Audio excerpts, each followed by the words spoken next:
Welcome back to the Countercast. How we're all you vital idols doing? If you notice, the guest had a green screen there. It's because we're taking the Marvel route. Use your imagination. Now, unfortunately, our guest had to cancel last minute. That's a-okay because I kind of want him on at the same time where Zach can come on camera. We can also have Nick because he's gonna be a jet dude. Y'all familiar with J-Mac? Hell yeah, sure, dude. Yeah. J-Mac was the guest for today, and then he hit me up yesterday. He's like, "Shit, I totally forgot that I've got something to do at 7 his time, which is like right in the middle of the show." I was like, "Dude, no worries, no big deal at all." But so J-Mac come on at a later time. I was like, if we just get everyone with massive shoulders on in one show, just the ultimate masculine show, and make me and Enzo and Blue Collar look like fucking beta bitches, wouldn't that be great, guys? Let's see who you are and how you doing. Blue, tell people who you are and what you. There you go. Yeah. There you go. Do your Zach's cosplay. Yep. I got this from Sam yesterday for you, Leon. I was thinking about you. So I got Death Store vodka. I mean, I'm undecided if I'm drinking or not. I bought vodka for tonight, but I'm like a week of having no alcohol. I'm like, I'm kind of doing this cleanse and it's working, but I might just like for Countercast only sip because I usually also drink with Jess on Mondays. From here on out, everybody I know can say that I have a nice beaver. And you'll have to touch nicer. I know I've seen bigger too, but I'm not like Vex. So you can touch mine, caress it, and stick your whole hand inside of it. I watched Zombievers this past fucking weekend, and it was terrible. Which one? What was it called? Zombievers. I'm fisting this beaver. No. Is it Korean or something? No, it's like a sci-fi movie, but it has titties in it. So I don't know if it was actually made for sci-fi, if that's just like what it was shown on. But and Blue Collar, tell people who you are, what you do, what you got coming up, the whole nine. Let's see. I just beat Darksiders 3, because Darksiders 4 is coming out, and I said, "Yo, Fury, that's how you write a fucking good female character." Oh my god, she is so fantastic. Me and Enzo are probably watching Shin Gods though Wednesday because the 4K version is coming out, and I do want to see Nobody 2 is coming out because Nobody came out of nowhere, and Better Call Saul is doing action films. Who would have fucking thought, man? Yeah, Nobody's like a sort of like an everyman's John Wick. I like it. Yeah, well, same the stunt guys too. They said that's the premise was if you watch behind the scenes, a lot of stunt guys who worked in Nobody worked with John Wick, and even Bob Odenkirk says the premise was, what if John Wick actually had an actual family? That's why even Bob Odenkirk's like, hey, who would win, you or John Wick? He goes, John Wick. even he said it. Good answer. Enzo, what about you, brother? Tell people who you are, what you do, what you got going on, the whole nine.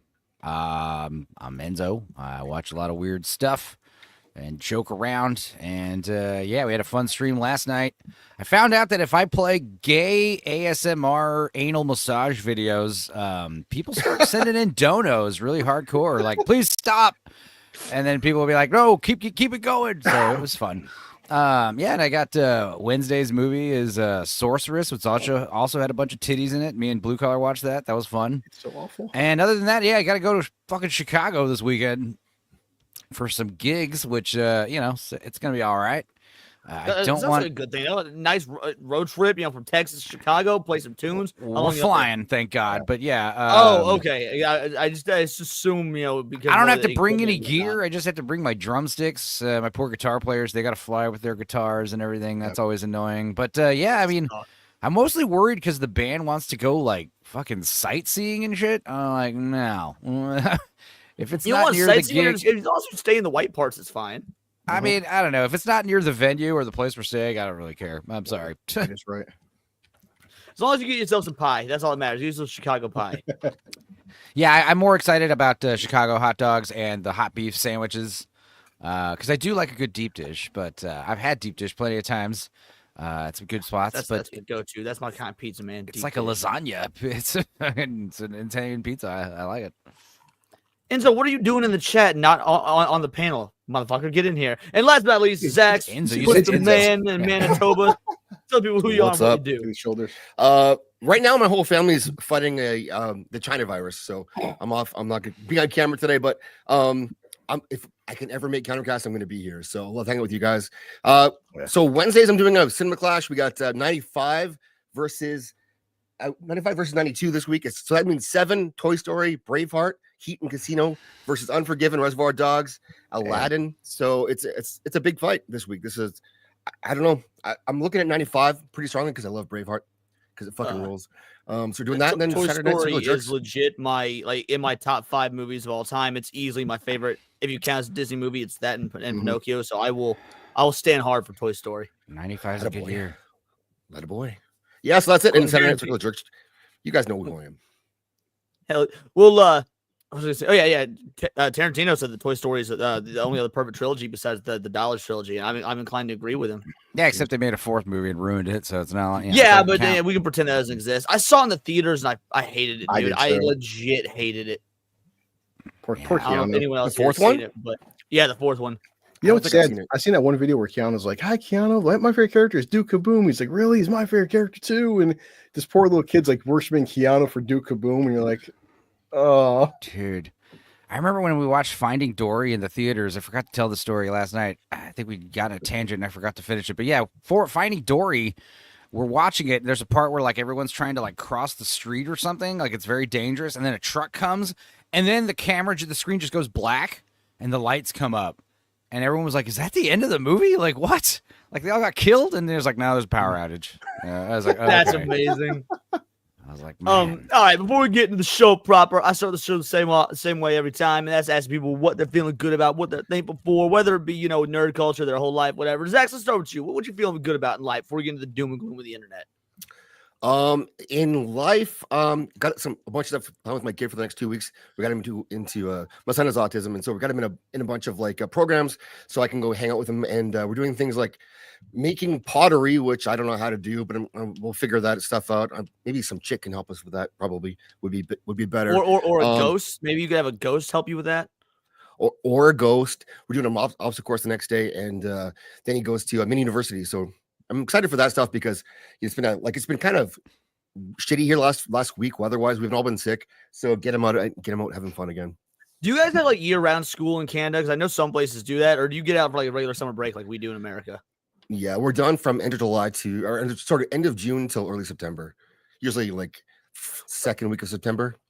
Okay, gotcha. We start around here. Actually, like next week is when schools around here start. So yeah, it's the last full week with the family and whatnot. School starts next Tuesday, so you're gonna make the most of that. You're gonna go school shopping tomorrow, then go see Freaky or Friday. It's gonna be nice. I feel you. And so, what about you? What are you feeling good and positive and happy about besides Chicago? Yeah, I mean, well, I'm excited when I get back from Chicago. I can just barrel down on the channel and start popping out on more live streams. That's always fun. I'm always down to clown. And yeah, I guess we're getting ready to approach spooky season. I celebrate spooky season from September all the way to Thanksgiving. So we're going to be watching a lot of dumb horror movies.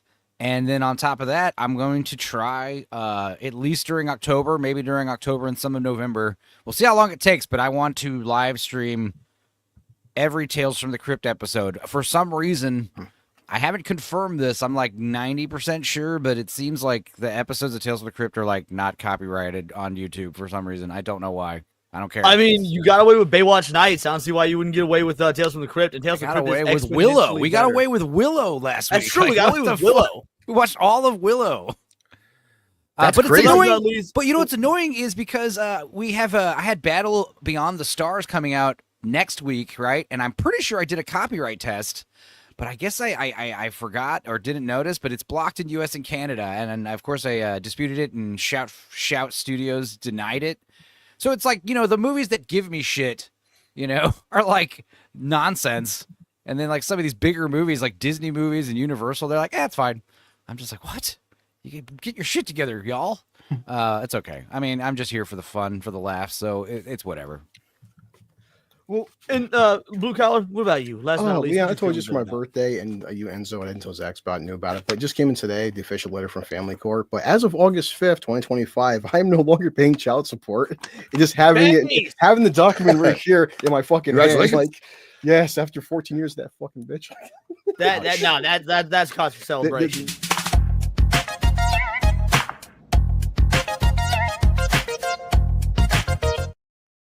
Fuck gold digging whores. Get this fucking framed. Yeah, my kid, my kid has all three systems and a bigger TV than me. He's well taken care of. Well, love. He needs sneakers, Chris, and deodorant. Didn't that be $1,000 this month? Yeah, but I have no money. Wait, what? Trust me, I know the struggle. Yeah. Look at that. We got our last minute entry here. Serrano, tell me who you are, what you do, what you got coming up, and what you feel positive about. I'm Serrano. I don't really have anything kind of right yet. There's something I'm working on, but Leon, I want to talk about what Leon said in the group chat, which is we're going to be talking about weapons and like other pop culture stuff. That's what he said. We're going to talk about weapons. I didn't watch. And then it turns out that every single. By the way, we're not going to talk about weapons because every channel I've been on. I mean, it might come up a little bit, but every channel I've been on since like Friday has talked about weapons. So I'm kind of weaponed out.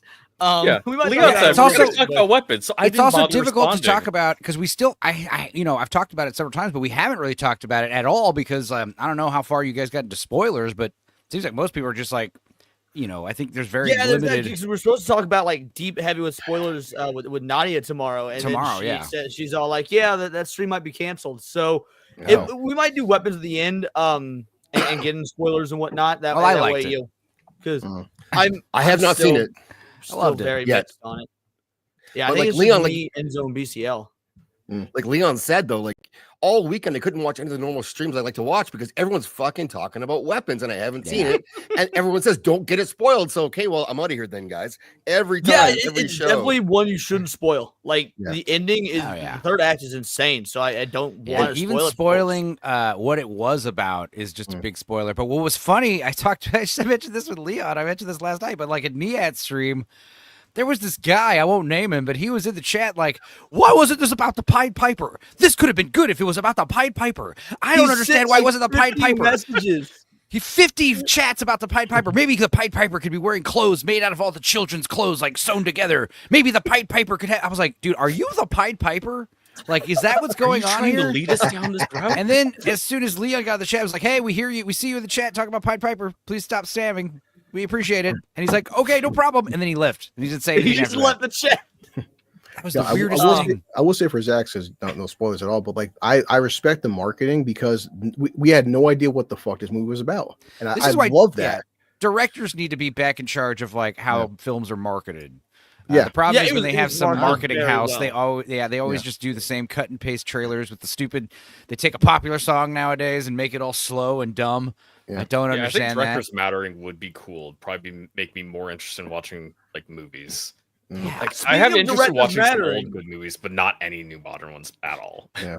It's funny because we're about to talk about a director and a movie. Before that, we got to acknowledge the chat. We haven't said hey yet. We got Piranha Pal coming in with a 2-banger. Is not feeling well today, so I'm just listening. Well, I truly hope you do get better, and maybe this clip will make you feel a little bit better. Name one word that starts with G, pronounced like J. Gentrification.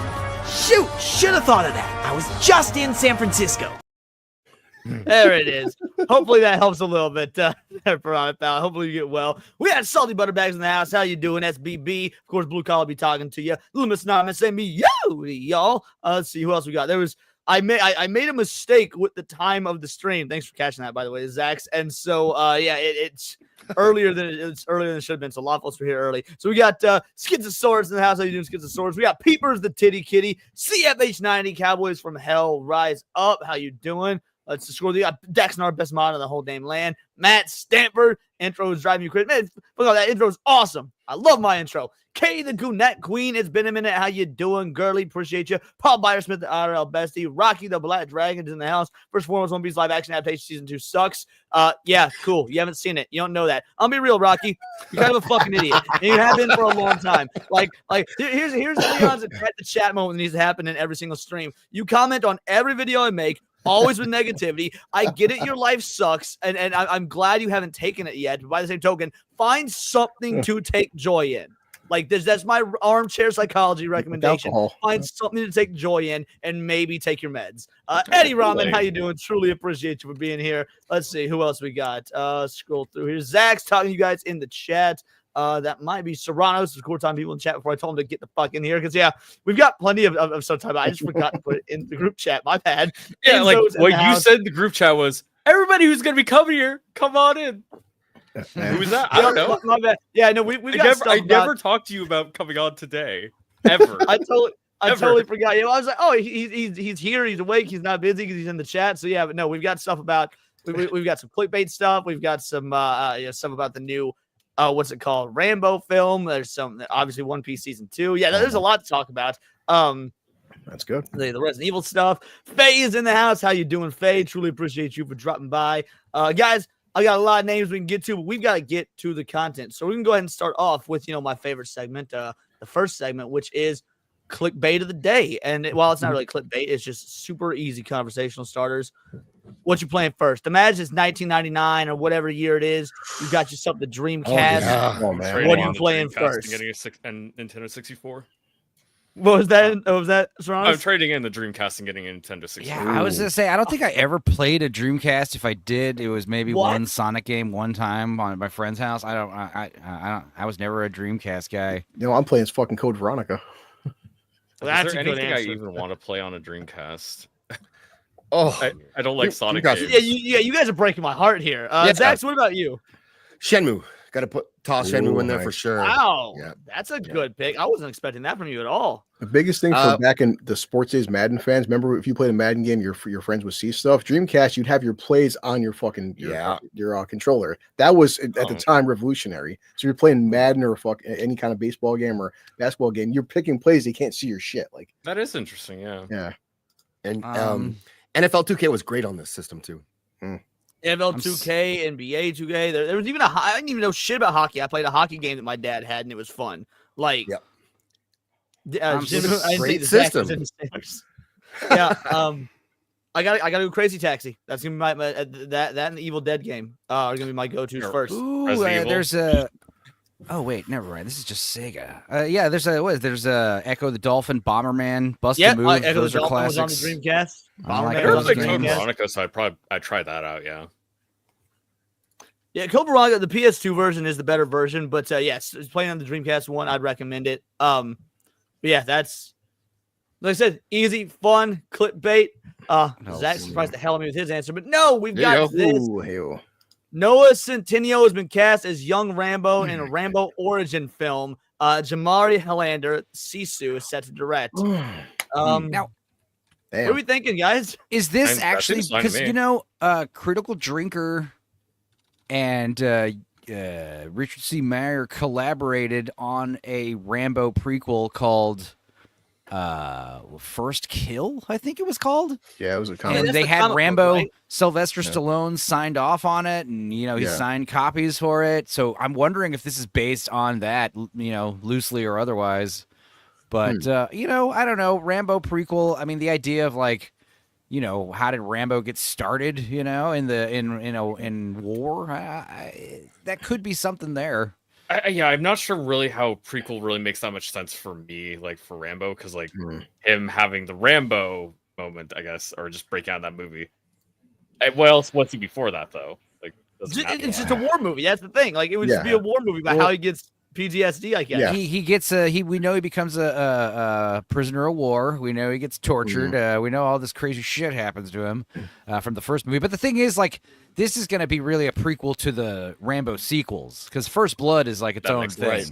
sense. Rambo 2, 3, and 4. Is there 5? There's 5 Rambo movies. Jesus. I do You're like the right, yeah. casting. Yeah, I think the casting looks good. That's the thing I too, think in it's terms a of even the first film, Stallone. I mean, part 2 and 3, he got really fucking jacked. But the first film, Rambo wasn't a big buff fucking dude, so the physicality's fine. Yeah. yeah, that's totally fine. And Sisu kicked ass. So I'm happy he's directing this too. Great We movie. just watched Sisu for the first time like a month or two ago. It was I great. watched it last year twice in theaters. It was awesome. That a boy. I was happy it was in English also. I was like, oh, nice. Cool. The guy has When 2. there was dialogue Yeah, the main character has 1 line of dialogue the entire film. at the end. Yeah. Yep. Which is still one more line of dialogue than Nick Cage has in Willy's Wonderland. So, Facts. but yeah, no, I don't know. The guy looks that there's something about the way he looks that's a little bit off-putting, but by the same token, you could say the same thing about young Stallone. So maybe this actually does work. Yeah. How does he look with a red He bandana? absolutely looks close enough. Yeah, If I he think looks he'd good with absolutely pull it off. Yeah, if he looks good with a red bandana, then and a mullet, it's all I you mean, need. I would always say everyone here at this point, prequels, we've been burned enough, but they can work. There's been times where prequels have worked. Not always, but it could. Yeah, Ken. I'll let other people tell me how to feel about it and decide if I want to see it. Yeah, what was that Sopranos prequel wasn't bad. That was fun. There was a Sopranos prequel? Yeah, I it was didn't know that made for existed. TV, the Saints of Newark movie. It was made for HBO. They had James Gandolfini's son play young Tony Soprano. Yeah. Huh. Yeah. I didn't know this. I Yeah, I always never defend heard of Better Call Saul. It was decent. It's okay. Yeah, I've heard better. I love Breaking Bad. Breaking Bad is just one of the greatest of all time. But I've never seen Better Call Saul. There's think also that's Better great. There's Call Saul- also Gran Camino was the other movie. No, El Camino. El Camino. Yeah. El that Camino was is the really good. afterwards, I like El wasn't Camino. it? Yeah, that's how like. I was gonna finish say it Better off Call movie, like, Saul pretty had a huge advantage of being Saul's a very interesting character, like Yeah. first of all, and it's completely separate from basically everybody else except what's his name, the Gus Fring, basically. What comes into Gus and Mike? I think once Gus and Mike, basically season 5 is right into Breaking Bad, and it's mostly Yeah, there's a few characters that show up. yeah, what's his otherwise name? it's basically entirely separate, so you don't have to consider continuity for anything else. Yeah. Well, what I love about Better Call Saul is the first couple seasons anyway are kind of like a fucked up version of Matlock, and it's really cool. Yeah. He's like doing elder law and stuff. It's fun. It's seeing how he's going from Jimmy to Saul. But the funny part is you can literally watch the end of Better Call Saul and go right into episode 1 of Breaking Bad. That's hard to fucking do. Maybe I need Never to get watched down it. and start watching Better Call Saul because I've heard a lot of people say It's it's good. great. Oh, yeah, I haven't I picked up that love stuff. Breaking Bad. So Oh, definitely. I'd want to watch It's it. tough though. Like it's a prequel, so you know what happens to the characters, and it's a lot of time to invest. Like prequel movies are different for me because I can watch a 2-hour movie, but Yeah. there's so many seasons of this show, and people tell me it's great, so I want to watch it, but at the same time, it's like I don't feel compelled to because I know what happens. And if it's just entertaining content, it's good enough for me. If I really like it, I like it. well, You know, it helps that like Saul himself, like someone said, is an interesting character that used Yeah. Toronto's because Yeah. Saul is one of the best characters in Breaking Bad. He's everything I want in a lawyer. As someone who's dealt with a lot of lawyers, I wish I could get a lawyer like Technically, him. it's not a story has to be told, but just seeing Gus and Mike before he becomes Gus and Mike, that's interesting enough for me to watch it. But yeah, it is the time commitment. But if you watch one episode a day, you'd be surprised after 2 months. Oh shit, I'm already in season 5. Like, I mean, shit. My roommate again after One Piece season 1. He fell in love with the show, started watching the anime. It took him like 9 months, but he watched all 1,100 episodes to get caught up. I told you so. 2 weeks ago. I'm on now Naruto episode 50. I just started in. I mean, I'm gonna keep going. Yeah, I've been watching The Sopranos over the past year. I got like about 10 episodes left of last season. Maybe it's like 8, but yeah, close to that. Does the last season age better? I know a lot of people didn't like it when it aired, but like for Mostly it's the dream sequence that I really didn't like. Otherwise, everything's fine. The dream sequences are some of the best part. The Sopranos It's is just, awesome it's 'cause just like got the so many full layers. episode one. Yeah. The full episode Yeah. one is just kind of boring Well, to me. I did everyone's not mad like about the that one. fucking ending, but because they wanted to make a movie, that's why. And that's like, of course, Gandolfini's death was what fucked everything up. That was the whole plan, was making Really, I didn't know there was ever plans I for didn't know a that movie. either. Yeah, that's why I had a cliffhanger ending, because there was like a theatrical movie to be the sequel to that, and they didn't plan on Gandolfini dying. So No, but that's the thing is like Fisher make it longer than him. when you rewatch, it's very obvious how the show ends. People just refuse to believe that it ends with Tony obviously getting murdered. I mean, Tony. There's no way he survives. Speaking of murder, we might be seeing the murder of a franchise has been murdered over and over. But maybe you guys have better thoughts than me. yeah, So glad Leon brought this up. yeah, the Resident Evil remake is not going to tell Leon's story, Zach Cregger says. The key parts of this article. Elements of the games have been adapted loosely on screen, but fans are yearning for a more faithful version of the story they know and love. That ideally involves legacy characters like Jill Valentine and Leon S. Kennedy, a particular fan favorite. As much as Cregger may love those characters, though, he has been adamant that his Resident Evil film will tell a different story within the world of the saga. Let me say this. It's not breaking the rules of the games, Cregger tells Inverse. I'm the biggest wordsmith of the game, so I'm telling a story that is a love letter to the games, follows the rules of the games. That said, Cregger won't be retelling any story within the saga. Though it will align with Resident Evil lore, Cregger's film is firmly outside the characters of the games. It's obedient to the lore of the games. It's just a different story, Cregger continues. I'm not going to tell Leon's story because Leon's story is told in the games. Fans already have that. Cregger's comments align with recent updates from industry leakers. He goes on to say, basically, if that's the story they want, they can play the game. And, that's pretty much everything that matters from this article. So, I don't know. What's everyone's thoughts on this? Especially if you've seen I'd rather have Barbarian and movies weapons. stay away from the game. Yeah. Yeah. Also, I mean, it seems like the guy is a fan of the games, and he hasn't really. I think he said he hasn't watched the movies, or That's he's probably definitely good. making it as if he hasn't seen the movies. So I don't know, man, because I did like his 3 movies, Barbarian and Weapons, and of course Miss March with him and Trevor Moore. I need to watch that. I've heard that's funny. I've You're never actually smart. seen I it. rewatched it. It's hilarious because it came out in like 2009. Oh wow, Jesus. Okay. Yeah, I'm but, pretty sure it was 2009. but yeah, basically, yeah, he's gonna have sex for his first time on prom night with his girlfriend and Nice. Ryan Krieger, and he falls down the stairs, goes into coma for 4 years, and wakes up, finds out she's a Playboy playmate, and him and Trevor Ward drive across country to the Playboy mansion to go, I don't know, get her back. It's pretty funny. It's aged well too. This is the first time I realized he was on Whitest Kids You Know. He was That's one of him. the guys. He's the gallant PCP guy. This is the From first Mike time Up, I yep. even noticed that. That's why when people were upset about Weapons, kind of being a little funny, people were like, "He's one of the whitest kids you know." You know what are you talking about? I'm surprised it. I'd have been surprised if it wasn't funny at all. Barbarian was also funny, but yeah, I mean, I don't know. Barbarian was funny. Is Resident Evil going to be funny? I hope so. A little, yeah. Yeah, I don't know, man. Just like those computer animated Stage 6 movies are cool. Something along those lines, We just But want see, crazy and zombies and mutants bring and those guns. up. That's why I don't like his reasoning for not using game characters. Now, I'm not saying it has to be like Leon or whatnot, but like he says, oh, the story's been told in the games. Well, we've got 4 different CGI movies that tell other stories using characters from the games. Like you've got 30 years, give or take, of lore and game characters. And these people like cops, they're government agents, things like that. Clearly that they can go on other stories. I don't like the idea of not using. You can use older legacy characters. Doesn't have to be Leon or whatnot. You could use Sherry or Billy. Like, I don't know. I don't like the idea of not using game characters. I'm all right with the original story, but I don't like not using game characters. Well, when you think Resident Evil, do you think like Leon and these characters, or do you think the T-virus? I usually think like zombies. Yeah, zombies are the big thing. I think more of what's the big guy's name? The Tyrant? What's his name? Yeah. I think of that. Like and Nemesis. Yeah, those crazy things. So then this is becoming the problem now. We're having adaptations, like especially with The Last of Us. The Last of Us game is such a fucking movie that the question is, why make it live action when it's basically already a 12-hour movie? All you're gonna do live action, which they did, is they alter it so much that now you get a pussified, shitty version of Joel.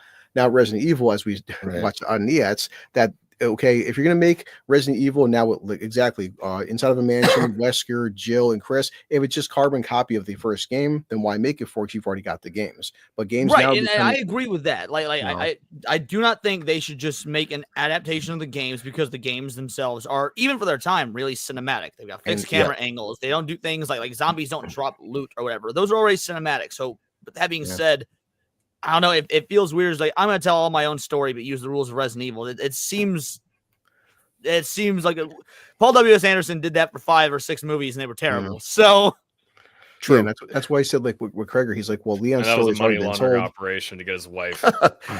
Well, as we talked about, Saran, is like we were saying, like those movies, they made money though, especially like the box office. There's a reason, $50 million budget makes $300 million. Well, of course, you can keep pumping the fuck out there. Box office juggernauts for what they are. They're basically Fast and Furious movies down like to 5th scale. Yeah. And people this like is like the safest option, I think, for this guy, because really, if he's at least what he's doing is calling it out right away that he's not telling these character stories. He's telling his own story, as opposed to using the characters and telling his own story anyway, which is what happens too often.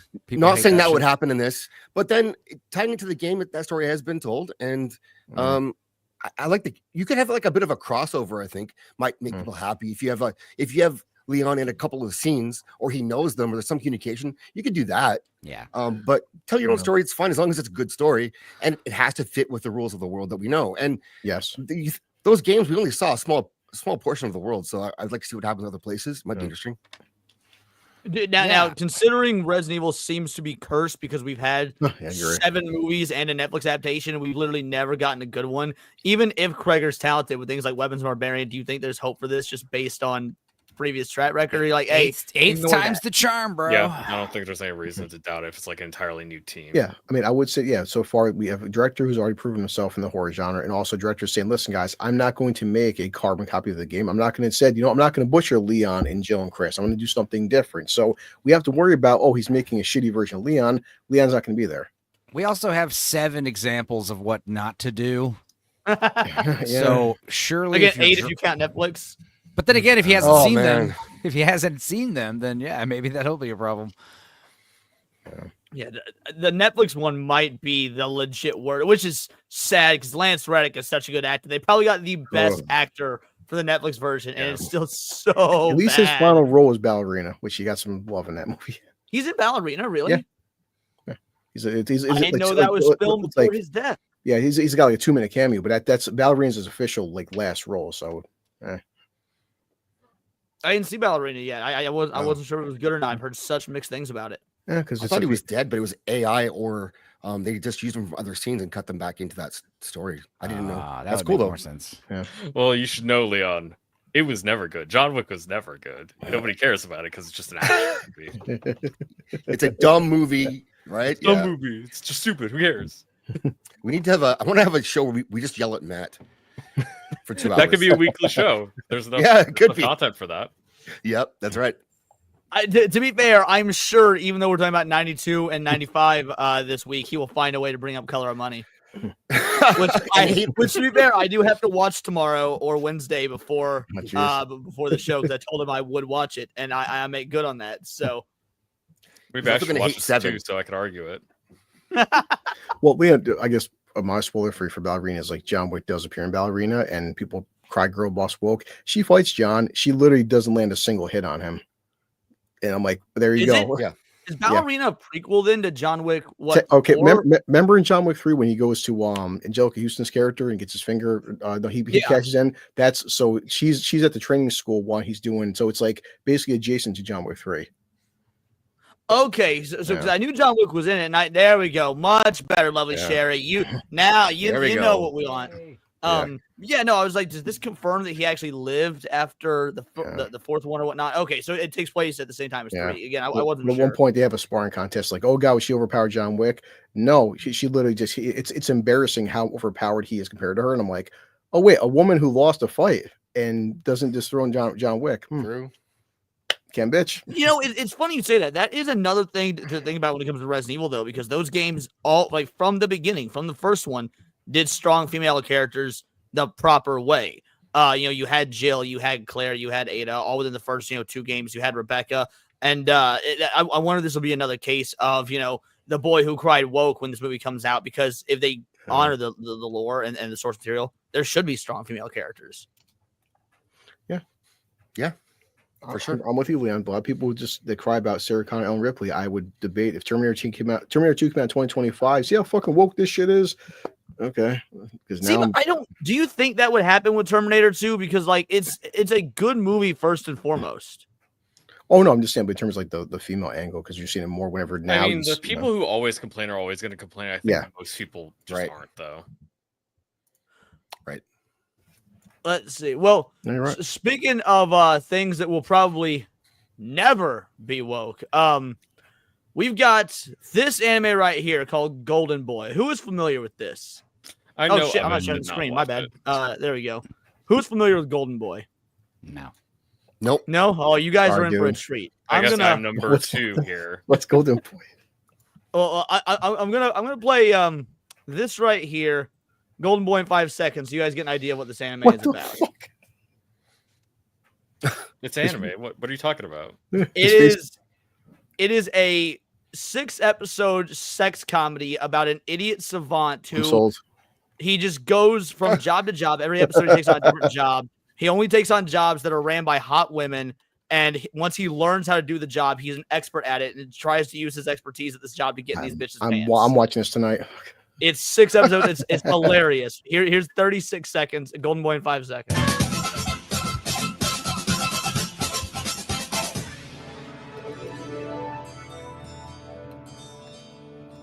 Boy, this is so educational. This was educational. This is so educational. That I was just gonna show him writing shit down. Where's the hot bitches? This is educational. Yes, it's so educational. You're really weird, kid. Fuck this. This is terrible. I Hold assume on. the Japanese voice acting was better than this one. So educational. Oh my God, he's not wearing a bra. Wizard arts. Oh yes. Oh my God. Queen! Oh, yeah! At last, I shall demonstrate my computer skills. Since I didn't have a computer, I had to teach myself using a keyboard made up. I didn't see How'd that she one move before. so fast? It was like she. Oh shit! Oh my god. Feels so good. Oh yes. Oh yes. Looks good. Yes, yes. Oh, I love my job. And that's my. So the reason I bring this up is because it is getting a remaster in Oh shit. HD 4K. This came out like the 90s. So after numerous teases and fan demand, over the years, Discotech Media has announced they are finally bringing Legendary Golden Boy anime to Blu-ray in the USA. The new Blu-ray will include all 6 episodes of Legendary anime based on Tatsuya Agawa's manga of the same name, remastered from the original masters. This is the first time the series is being remastered on Blu-ray outside Japan. The release window hasn't been announced. All new release will include commentary from the original Kintaro Oe English voice actor who does the graphic design for Discotech, including this release, just like he did with the ADV films. Originally released in 95, 6-episode original video animation adapted the series' first manga from 92 to 97. The sex comedy follows the titular Golden Boy himself, 25-year-old Frieder, Japanese term for unemployed, underemployed, or otherwise not full-time employed worker, a university dropout who roams Japan working various odd jobs. He encounters several women, dramatically changes his life, and comedy ensues. Golden Boy is a personal favorite of mine and must-see self-describing otaku. It's one of those rare gems where you're begging to get more that somehow feels complete in only 6 episodes. And basically, it's such a raunchy show and such a hilarious show. And Discotech Media has been known for self-censorship that people are curious whether or not they're going to change anything. But if it's just a remaster, like just touching up audio and visuals, I don't know. What do you guys think? Especially like Serrano, since I know that you if keep up it's with bad, stuff I'm like just this. not gonna watch it. Like that's all there is to it. Well, the question is, do you think that it's going to just be audio, visual, just touch-ups? If it's Honestly, with how bad that voice acting is, I would hope they do a new dub cast and have the original tracks available. But I don't know. Yeah, they might. What about the Japanese version? They'll probably. Is that a thing? Or yeah, there has to be an original Japanese dub. Yeah, I would imagine. Usually these DVDs come with both the original audio and dubbed audio. Yeah, I hope they do a redub. I remember they redubbed Akira, and that was just like, ugh, it wasn't the same. It wasn't the same as that VHS tape I rented 100 times. I didn't much Akira, but I assume the original Akira dub is a little bit better than that. Yeah, definitely. Yeah. I actually don't mind this. I don't mind this older, look and feel and sound. I don't mind it. It's animation. It's just visual style I'm fine with, but like the just audio quality just sounds horrible to me. I don't mind it. It just makes it seem all vintage.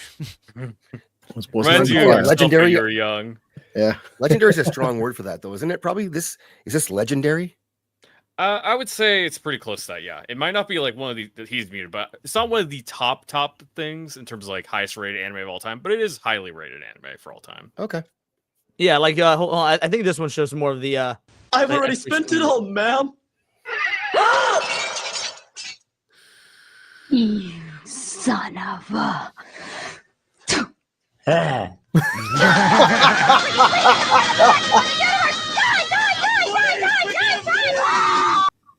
Yeah, deserved. That's my whole life. That is that show in a nutshell. Reminds me of prison. Oh Jesus Christ, Blue. But yeah, I'm very excited. I'm supporting this, Leon. Well, See, like I told you, like, it says 95. It's 95. Like for me, we didn't get like based until Toonami came my era, which is 99. I wasn't even alive then. Yeah, it's like we just didn't get like much anime. I missed out on a lot of them. I'm rediscovering nowadays. Yeah, if they redub, they could censor the dialogue. It literally will not be the same if they do that. It would be, that's.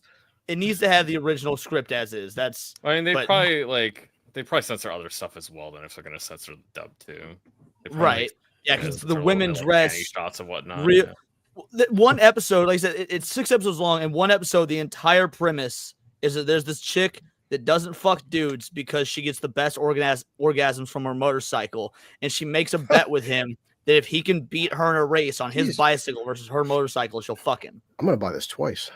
Like that is the plot of the entire episode, and that's one of these 6 episodes. 1/6 of the show is this girl gets better orgasms from her motorcycle than men can ever give her.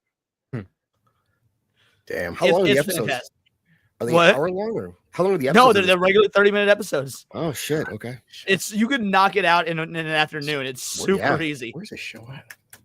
Yeah, Golden Boy. Google. I don't know if it's on YouTube. But I it's can on give a you lot a of different place to watch services. it. Yeah. All right. Now for the main topic, the one that's on the title Crunchyroll, yeah. card. Yep. What did you say? It's on Crunchyroll. Is it on Crunchyroll? Nice. Yep. So yeah, it again super Alright. quick and easy watch. You can take a break from Naruto, watch that. I'd love to Yeah, hear your I'm gonna- opinions too. Here the it is, One dude. Piece season 2 trailer. First of all, who all watched One Piece season 1 and enjoyed it? I watched it twice. I've seen I it did. 4 times. You fucking weeb. Great show. Well, this is the trailer for season 2, and would love to hear your guys' thoughts. Let me know at any point you want me to pause it. Everything I've done. Show looks expensive, which Netflix, you know. Nice wide shots. It's for the One Piece. What is that? What the?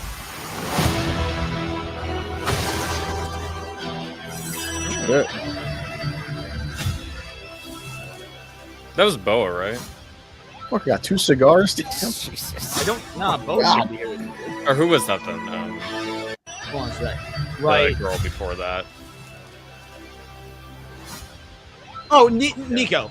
That was Nico. Nico Oh Ryan. yeah, I forgot Robin. Yeah, I forgot she wasn't even in the first opening part. Season 2. Shit. This one's look pretty good.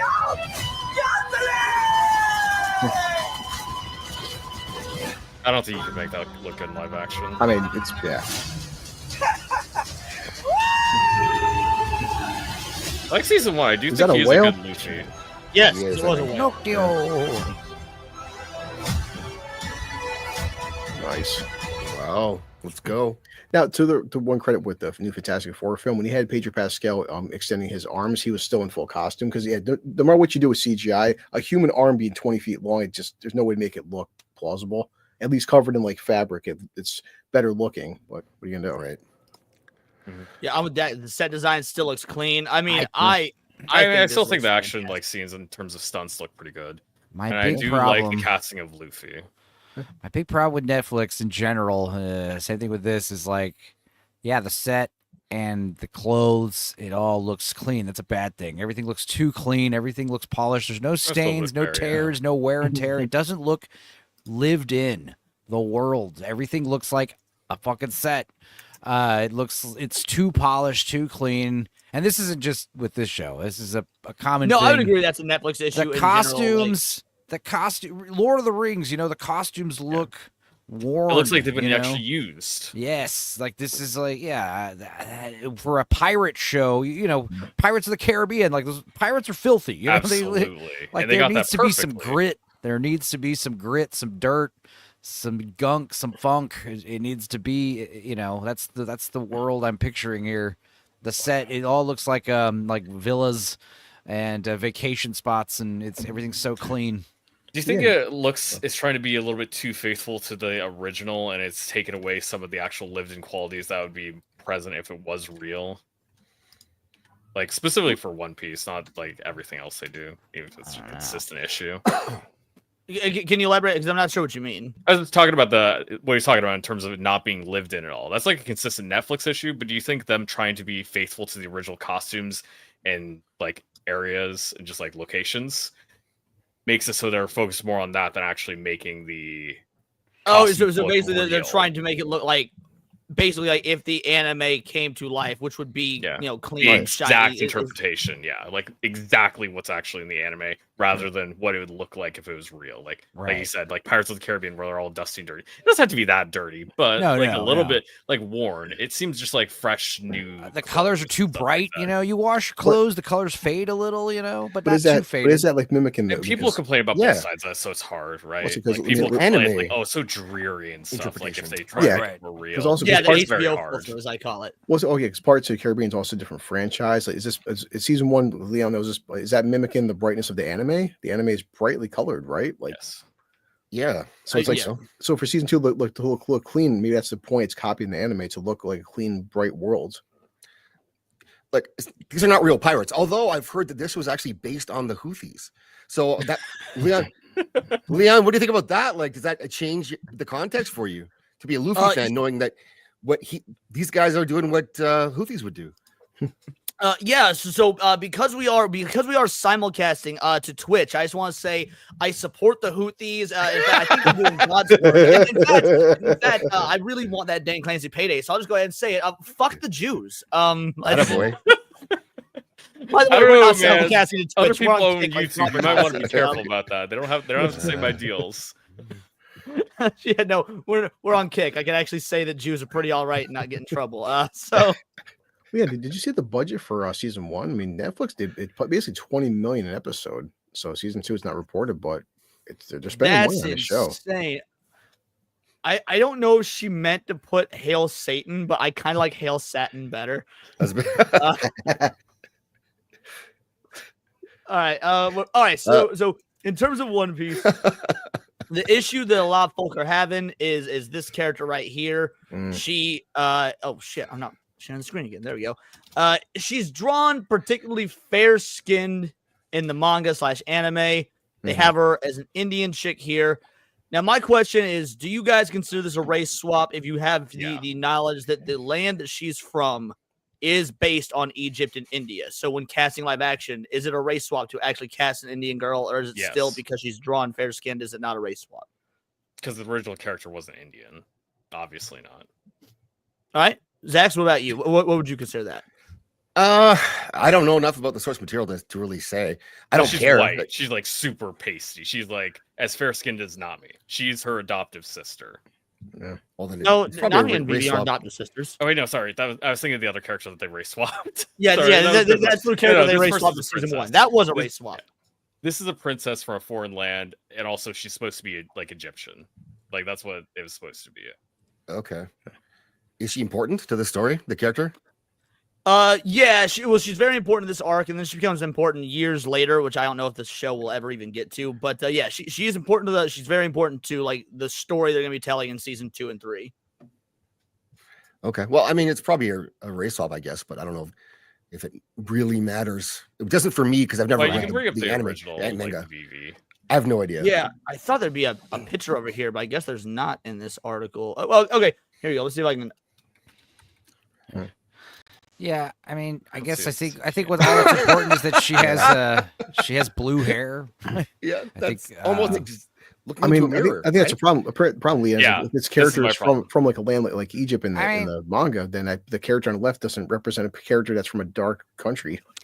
I don't know. My thing is race swaps are nowhere near as a issue as like sexuality swaps or sex swaps.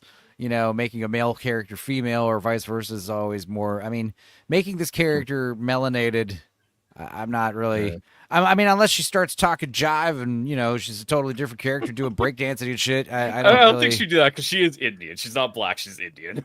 Okay. Okay, come again. Also, for Hippo, Cleopatra was Greek and she was not Egyptian. That is. I think he was being sarcastic with because that Netflix show. Yeah, but as far as race swaps, I don't know enough about how the actual character acts and behaves to know if this is like a problem or not, or like back because race swapping a lot of characters doesn't really change anything. But like characters like Daredevil's a good example. He's supposed to be white, Irish Catholic. That's important. So if you change him to Indian, make him a different faith, that's big problem.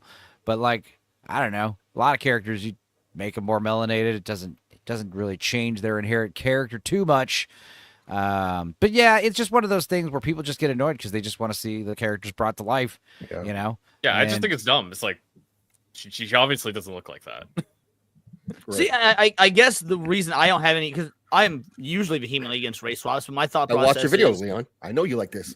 Yeah, I'm A-okay with this. And for those of you who didn't watch my video, I did a video on this today, but the short version is, if the fictional land she comes from is based on Egypt and India, then doing it realistically would be, that people would be dark skinned. And then the addendum to that is that One Piece is known for making its characters real light, even if they are dark skinned. You got the black character here. As the show went on, they really lightened him up. This isn't a case of lighting. That's an argument, but Vivi was always Vivi was always very pale, which She's is always which is very true. white. It's like I don't But, think this applies here. Like this could apply to Usopp, sure, but not for Vivi.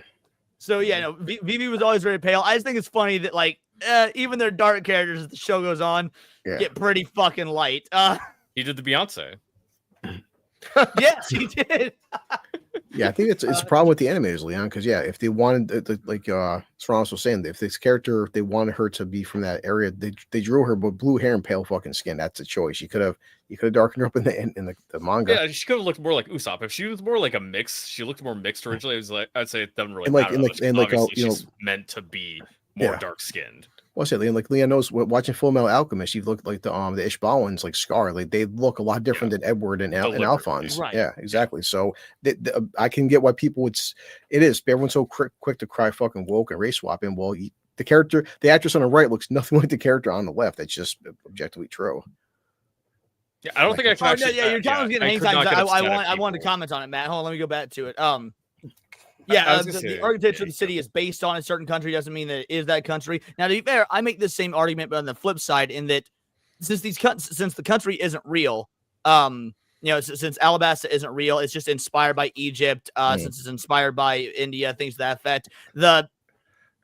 If you're going to do a live action adaptation to it, I don't know. I'm okay with the citizenry of it. Like, if she's the only one that's that color, that would be far more annoying. But since her dad was also quote unquote race swapped, I imagine the citizenry is all going to be brown.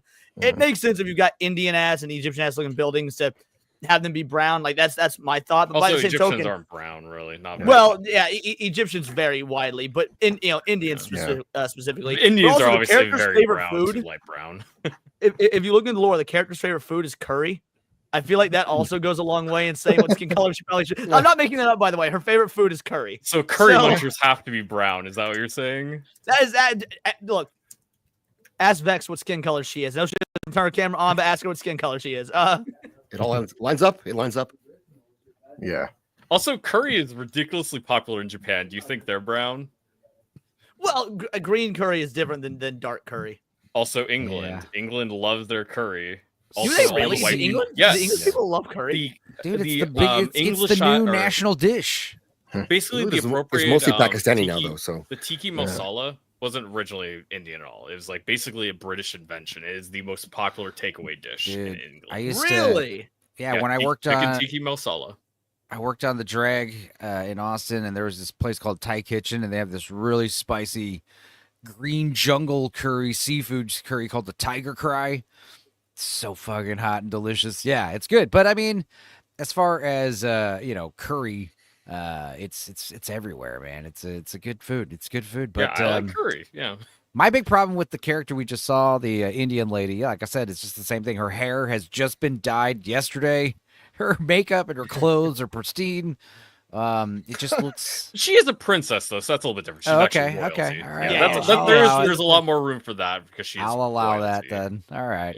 Yeah. There are a couple interesting comments here that I do want to address. And you guys can give your thoughts as well. So Matt says the problem with that logic is you're imposing real world logic to a fictional world. Now I get what you're saying here. However, my argument to this would be when you change from one medium to another, certain changes do make sense to go from, let's say, a comic book to live action or an animated live action. So using real world logic, there needs to be at least some of that to bring something from the drawn picture of a comic or a manga to real life. Like you kind of got to meet in the middle there. Spider-Man's suit in the Sam Raimi Spider-Man films doesn't material wise look like it does in the comics, but it works for a live action adaptation. I'm actually okay with adaptations changing a bunch of different things. I just think it has to turn out well and it makes sense for its own universe that it's creating because it's making adaptation. I am okay with adaptations being large deviations from the original. Usually, I just think it's like doing a race swap. I think it just looks dumb. That's the main reason. If they want to do it, I guess whatever. I'm not attached to the property. It doesn't make that much difference to me.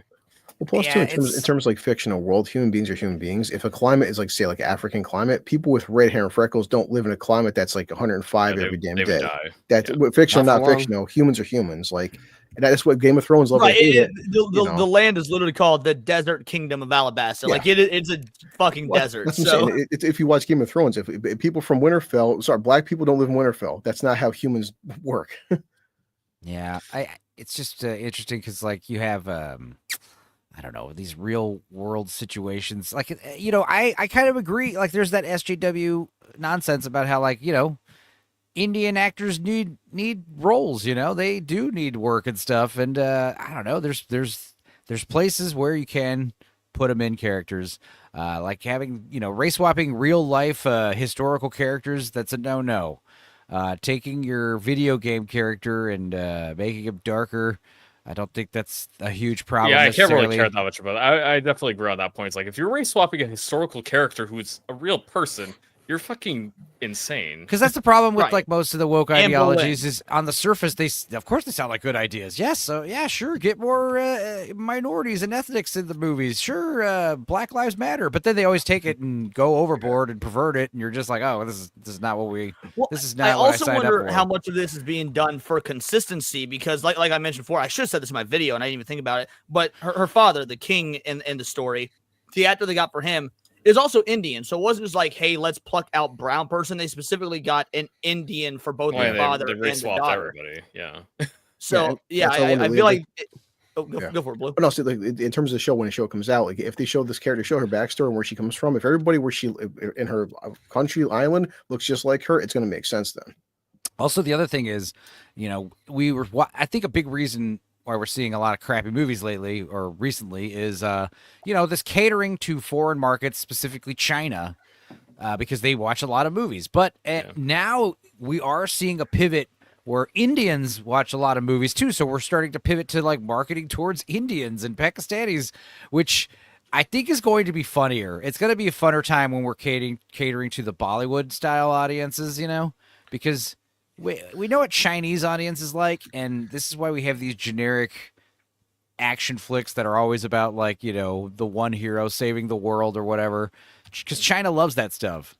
But Indians love dance numbers and romance. I'm and all A-okay these with other stuff things. becoming more Bollywood because it's so Me bad too. shit. Honestly, I don't like Like- Bollywood at all. But I do agree more with the Dax's point. Is like I don't really give a fuck if Indians are not getting roles. I know. Nobody's owed a role. It's like No, yeah. I don't think people are old rules or anything. I'm just saying if this was, let's say they did this for Whiskey Peak, the location of Whiskey Peak, for those of you that know One Piece, it wouldn't make any fucking sense. But in the context of the lore of One Piece, I think it makes sense here. But Cybershow 2077 says if this was an era where we had a reasonable belief that they could just have found the right actress I'd listen. Now, me and Blue were actually talking about this when it was just us two backstage, referring to Michael Clark Duncan as Kingpin. Yeah. But so to that, I would ask you, since we know that Eiichiro Oda, the creator of One Piece, has to sign off on everything, including the casting, I mean, that would mean the creator, himself thinks that this is the right casting. I don't care about that. So Actually. does that hold any weight? Not just, and for you, Cybershot, since it's your question, but also for anybody else on the panel. I mean, Sure. it's from everything I heard about season one, and Netflix Strong's probably knows more than me, but people did say that all these shitty adaptations, the creator of One Piece, he came in with Netflix and like, okay, you can make this, but I'm heavily involved. And some people would say that's why season one was so well received, because he was so heavily involved. So if he's heavily involved with season two, if he's okay with it and this is his world, then why are we bitching? I don't really care about dictating to the creator because it feels like most times that they say that it's not true at all. Like I've seen that for adaptations in every single medium where they said they're going to the creator and they're waiting for his approval for stuff, and it doesn't matter. It doesn't come true. It's like what happens is Netflix says, "Hey, we're going with this. Do you think this or this?" And they give them two bad options. Well, so and normally that is correct, but thankfully, when it comes to Japanese properties, Japanese folk usually don't have an issue speaking out when they're like Akira Toriyama famously went on regular time about how shitty he was treated on the set of Dragon Ball Evolution, how much he hated that movie, how much the Americans fucked him over. Kenichiro Watanabe, creator of Cowboy Bebop, said he couldn't even get past the first scene because they slapped an executive producer role in the credits for to pay him. They didn't ask him about anything, and they shit all over Cowboy Bebop. So Toriyama and Watanabe were both like, yeah, no, fuck these. Oda's been like, no, I am still in charge. And Oda might be it more seems like agreeable there's than been other people. consistency. Yeah, he might be. To be fair, he might be more forgiving than other people. Although, I don't know if I'd be forgiving with the idea of potentially ruining the brand of what is currently like the best-selling manga of all time. That seems like it'd be real risky. See, is this princess a good guy or a villain or what? I think she works with Straw Hats, doesn't she? So, well, I'd say it's a spoiler, but I'll be real. This show's been out for 25 fucking years almost. Yeah, I don't care. She is a bad guy at first. We find out she's a spy. She's been a good guy the whole time. She was just working with the bad guys. So that's probably another reason why they race swapped her, Indian. Because like that's the thing you notice is like, yeah, they'll race swap a lot of characters. Like they'll take his character and make him black, unless this character's like fucking bad guy, villain, badass, huge scary guy. Those can only be white. Yeah. Right. Yeah, she is a bad guy until the big reveal that turns out she's been a spy for the good guys the whole time. Well, even too in season 1, you guys noticed, wasn't there a trans actress in season 1 that this character wasn't trans in the manga, but like it's like one, wasn't it a side character pretty much? No. Kobe's a pretty important character, and they hired an actor that's a chick that thinks it's a dude. Yeah. But the character is still a dude, so they didn't trans the character. I was like, saying. Well, that's what I'm saying. Yeah, so like the actor, actress, whatever playing this character, it didn't affect anything with the storyline, even though it's like One Piece doesn't have trans people, but we hired a trans actor, so it didn't change. Actually, anything. don't they? I don't know. You guys don't they, Leon? Doesn't One Piece have trans characters? Well, it does, but not the way that would make the West happy. I'll put it this way. It makes fun of the trans characters for being trans quite frequently. But they do exist. It does have them, but yeah. Yeah, they do exist, but not the way they make all the trans characters that are dudes dressed as women still jacked with masculine chins and have all the facial hair, and like all the straight characters are terrified of them. So they have them, but it's not modern day appropriate. Yeah. I think it's always a bigger debate of like when is race swapping okay? Like recently me and Enzo watched Man of Steel, and was anybody pissed that Lawrence Fishburne was Perry White? Did anyone really complain about it? No. And really, since then, Lawrence Fishburne or black people have been Perry White since. Like, they kind of changed the boat on that. Like most people think of Perry White as black now, which I disagree with. I don't like, but like ever since Lawrence Fishburne was Perry White, he's now the new dude's black as well. So drag villains. Well, switching gears for a bit, unless anyone's got any final thoughts on One Piece. No. Perfect. This I thought was interesting. Final Fantasy X programmer doesn't get why devs want to replicate low poly PS1 era games. We worked so hard to avoid warping. Now they say it's charming. As 90s and 2000s nostalgia hits culture and media harder than ever in recent years, many indie developers have turned to creating games inspired by their childhood, and they are devoted to making the experiences as authentic as they can. This includes odd bugs and imperfections representative of games developed with past generational hardware. However, they do what do industry veterans who have spent most of their careers wrestling with technical limitations think about the recent popularity of PS1 and low poly inspired games. Square Enix programmer Koji Sugimoto, who worked on Final Fantasy X, Xenogears, and Threads of Fate, among other titles, commented on this topic in a recent X post in response to an official post by Unity Japan showcasing a new feature that allows devs to easily replicate the texture warping and slightly distorted feel of low poly graphics. Sugimoto said, "Back in the day, we used to put painstaking work and made futile efforts to avoid texture warping, only for it to be called charming nowadays." He went on to say, it's detestable. He commented on the warping issue struggled with during days developing games for PS1. "I spent so many hours in vain trying to work around warped textures. I just don't see what's so interesting about trying to replicate that." So I don't know. Do you think this dude has a valid argument for being a bit upset spaghetti about I think devs have a very the nostalgia of video games, or what, Sauce? Oh, I think devs have a very different perspective on it because obviously they're working on this stuff and they hated what it came out as. They wanted it to be better, and they didn't get to see the consumer side of it and found it charming and nostalgic because they played these back in the day. And honestly, nowadays it looks moe. It looks really cute. Yeah. I have an N64, and I plug it into my big ass TV, and it's like, what the fuck? It's a completely different experience, because you're used to, I guess when we were younger, TVs were smaller. But you play it on they a were huge also TV. Putting on, RCA cable-based games or coaxial cable-based games. Right. They had a different visual fidelity that when you put those same games on, an HD TV, it actually does fuck up the quality of the visuals. Yeah. It makes them look worse than they did back in the day. Yeah, I mean, Absolutely. it's like putting an N64, which is made for 480, onto a fucking 4K television, just doesn't look right. It's fun. Bring It back does have its CD-ROM charm. games. Everything on CD-ROMs. Shareware, yeah, floppy disk. Let's go. I don't know. I don't. Is this really a common issue right now? Is that I don't know. Well, yeah, indie and games, so this I is a wouldn't call it common an trend in issue, indie but it is a games. common Okay. thing. Like there's a lot Indie of games that literally they're doing. The games are made to look like old PlayStation 1 games and Yeah, I haven't 64 seen games. It's really popular right now for indie devs to do. Yeah. Is It's that also easier to do? cheaper. Is that why? Yeah. Yeah, cheaper, right? Exactly. So if you're in indie already, then maybe you can say I want this style because it's cheaper to program. And you can think about something like what was it? Expedition 33 it just came out. Even to like get this graphical fidelity they had for like a more modern looking style game, it's a lot harder. They still had a team of like 30 people. If you're an indie dev with just like yourself and maybe some artists to help you and maybe a music guy, you don't have the time to make that good of looking characters and textures and the whole world and everything. It's a lot easier to work with older style tools and still have just be a good game, because you also have to worry about, like, if you're using Unreal Engine 5, you have to worry about performance issues, because like lots of games are having that nowadays. Yeah, you got to bring back the low visibility fog that every game had. Right. So Right. Here's a good example of this. This is a game that's coming out that I mean, this is legit one of my most hyped games of the future. I don't know when it's coming out specifically, but this is called Ground Zero. And take a look at this. Yeah, I think this is one I played. Yeah. Christos, dude. Oh, gotcha.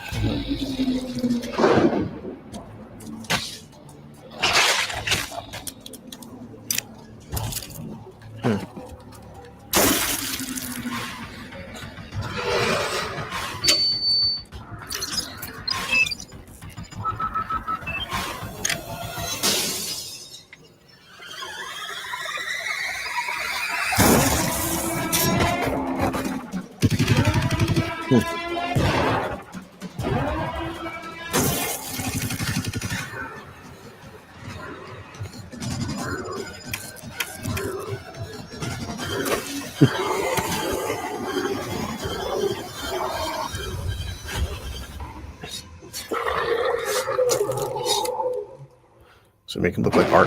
It's like RE3. Yeah, basically it's trying to look like a end of PS1 style game. Yeah. Right. And I think if it's for aesthetics, for one, I love it when horror games specifically do this, because Yeah. at least in my opinion, modern horror games are less scary because things are so realistic. When you were playing them with PS1 back in the day, the lower visual fidelity made your brain fill in the gaps and made that shit scarier. I think actually one cool advantage I didn't think of now is how the lighting works. When you have much chunkier textures and stuff, you can see stuff in the dark more easily because it just stands out better against the lighting. Rather than if something modern, I hadn't even considered that angle. Yeah, but you're modern entirely lighting correct. effects. Lighting will bend around the object so it's not as dark. And if it is that dark, then you just can't see anything, and you lose the actual aspects of the environment. That's something I didn't actually think about until seeing that trailer just now. Yeah, actually, this isn't one I tried. I played so many of these Resident Evil style PS1 style Resident Evil games that they get jumbled together. Well, also to his point about, now people are calling it charming. Well, it is charming just because of the nostalgia factor. I mean, literally, I posed the question at the beginning about the Dreamcast, and Zach was like, Shenmue. Visually, that game does not hold up to modern standards, but it's a good game, and being able to recapture that, I would imagine, would bring something back that you missed, right?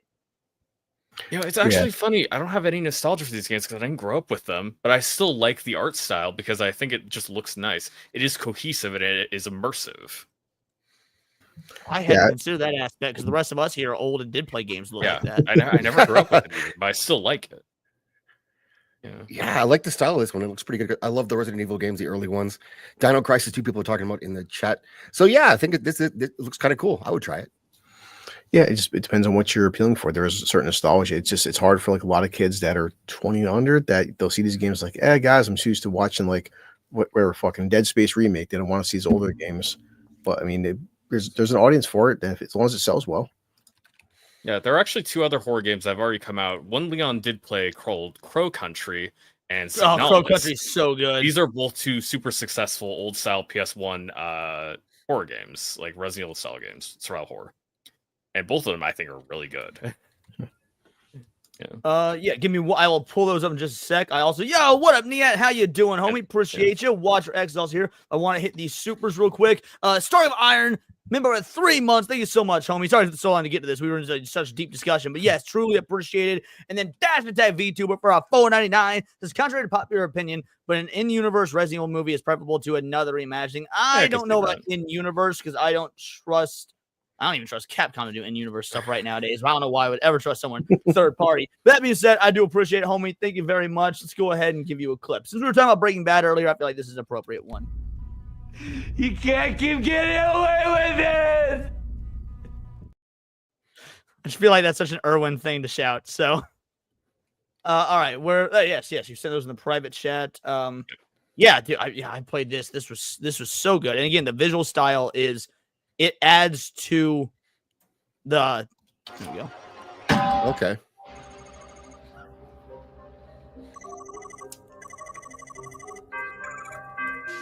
Like, this is a new game. This is what, 3 years old, something like that? 2, I think. Yeah.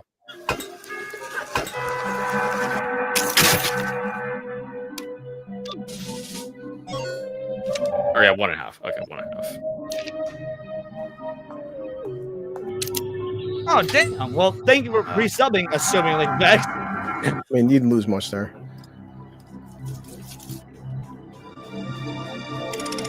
Yeah, the general consensus is if it's done for a stylistic choice, I don't know why these devs would be so pissed about it. I don't think he's pissed. I think he's more confused. He's like, why would you go back to this style when we have much nicer looking, more detailed stuff nowadays? Yeah, because you probably see because even like George Lucas for his flaws, like, hey guys, the 4, 5, and 6 looked a certain way. I didn't want this, but these developers probably like Final Fantasy X, we made a certain way. We wanted it to look better, but we were limited by our technology. Yeah, and these guys didn't want this shit, but they had no choice. There's a bit of autism here too, I think, at play. Oh, really? What do you mean by that? I mean, I'm not saying this sarcastically, like being the expert on the subject. No, when you're concerned about other people and how they're making their games, and that bothers you, like you can't. So seeing them do that affects you personally. That's probably might have a fixation there because you spent so long trying to do something different or make it look better, and now you're upset about what other people are making games, what they look like. But I mean, really, who cares? Like you shouldn't really be that concerned about it. Or is this just clickbait? I don't know. Well, I'm wondering if the reason he's concerned about it is because as a dev, he's like he thinks that maybe the indie market's going to take over the larger AAA market because people are gravitating towards this nostalgic stuff as opposed to what's coming out now. Because I mean, how many of us have talked ad nauseum about the failures of the AAA industry as of late? So I wonder if he thinks they're cutting into his pie. I think he could just be sad about like it in perception going back in time and undoing the work he and so many other devs have done to move the like medium of video game like visual fidelity forward. Yeah, that's a good argument as well. Cyberchud 2077 with a 5-banger, by the way, says this is just to recommend Yellow Taxi Ghost Room. Play it while we were having this conversation. I did add it to my wish list, so truly appreciate it. Thank you. This is for you, buddy. Now excuse me while I harass someone for having pronouns in their bio. All right, let's get political. I've been waiting to cover this one. I can't wait to hear everybody's thoughts. What if you just cranked your settings down to the lowest possible graphics level? Then you could play the game and it'd be more fun. Right? No, I mean, as old as my computer is, sometimes I have to do that anyway. I mean, it just reminds me of like chefs, especially like French chefs. Like when you talk about how like, oh, I actually only use one pan to make like my hollandaise sauce, and actual trained chefs get all pissed off about that for some reason. It's like, who cares? It comes out, just as good, way less effort. Food's food. Yeah, people get upset when you like take shortcuts in food, because it's like, oh, that's not the way it's supposed to be done. That's not the way I learned about it in school or whatever. Tradition. I made dinner before going live, and let me tell you, I used three.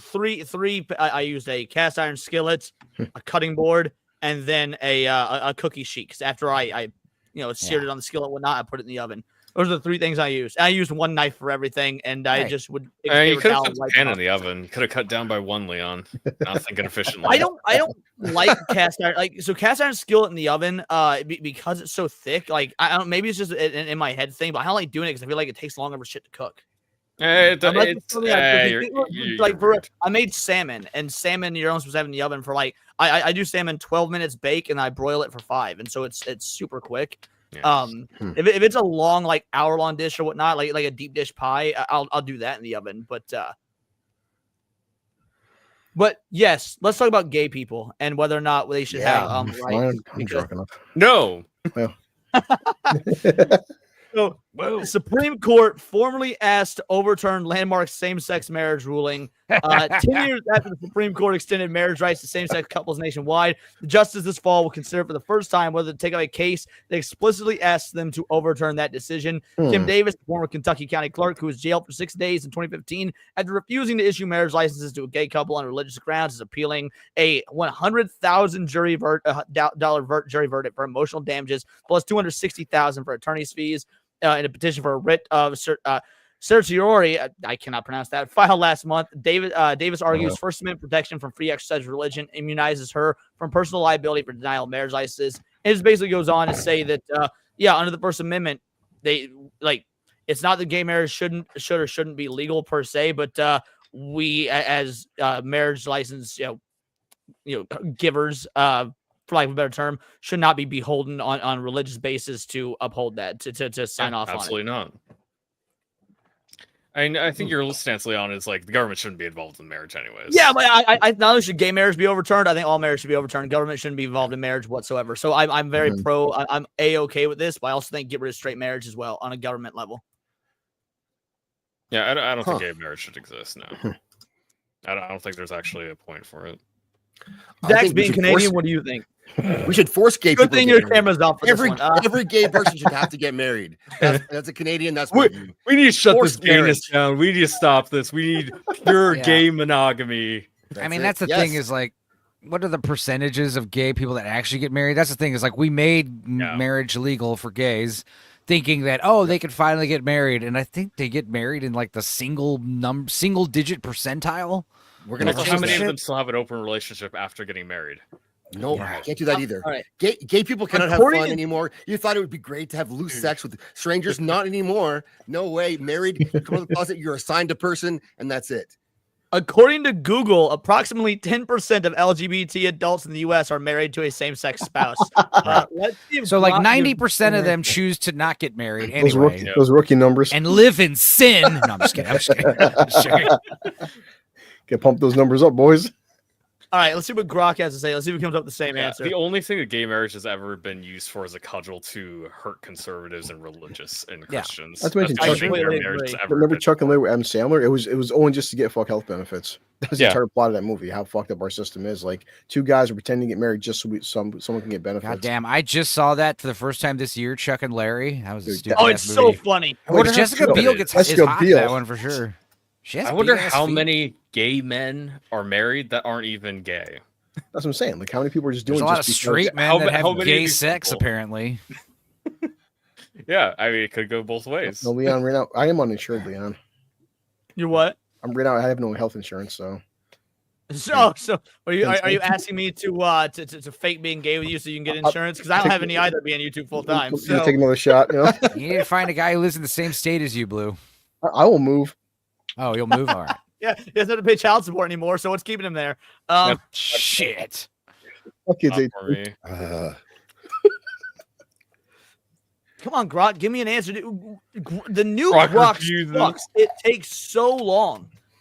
Like it's still sitting here. I find that I got ChatGPT. I can't believe she went to jail. As well. This person went to jail for went to jail for not wanting to issue a I remember license? this lady. Yes, correct. To jail? Not issuing a same-sex marriage license. Went to jail for 6 days. Holy shit! Remember Zach's happened? The whole person, like, remember the whole wedding cake fiasco? Like, I'm not gonna make a cake for. Remember that people. One? Yeah.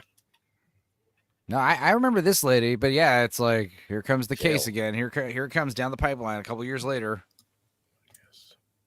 Yeah, like I said, I'm A-okay with this shit being overturned. Save a horse, ride a BCL. I like that. Yeah, that works. Yeah, like I said, I'm in favor of getting marriage out of the government in general. All right, fuck Grok. We'll go with the Google answer of 10% and just assume it's right. Exactly. Who cares about facts? I don't.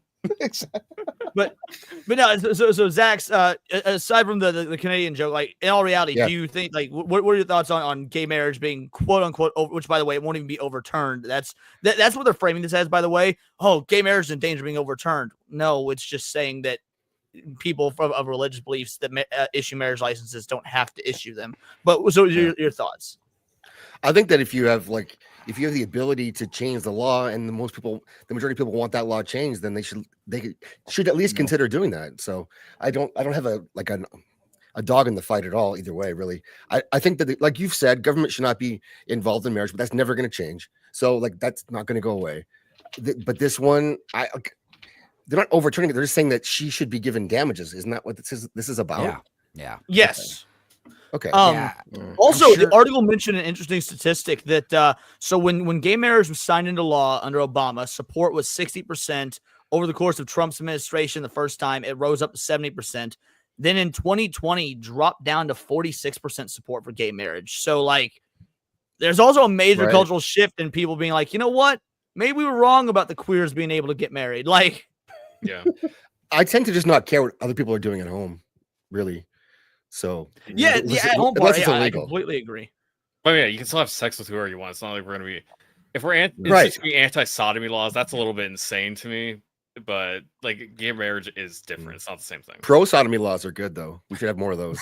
You hear that, lovely Sherry? I know she's still in, but all right, I got one more topic, and then we'll do some outros and whatnot. And I'm interested in like Enzo's thoughts on this as an artist who doesn't watch anime or manga versus like Serranos, who is a big anime guy, because due to the population crisis in Japan, they are so Kodokawa Studios, which is a major publisher of manga. They do like Gundam is probably their most famous. They do a lot of other stuff.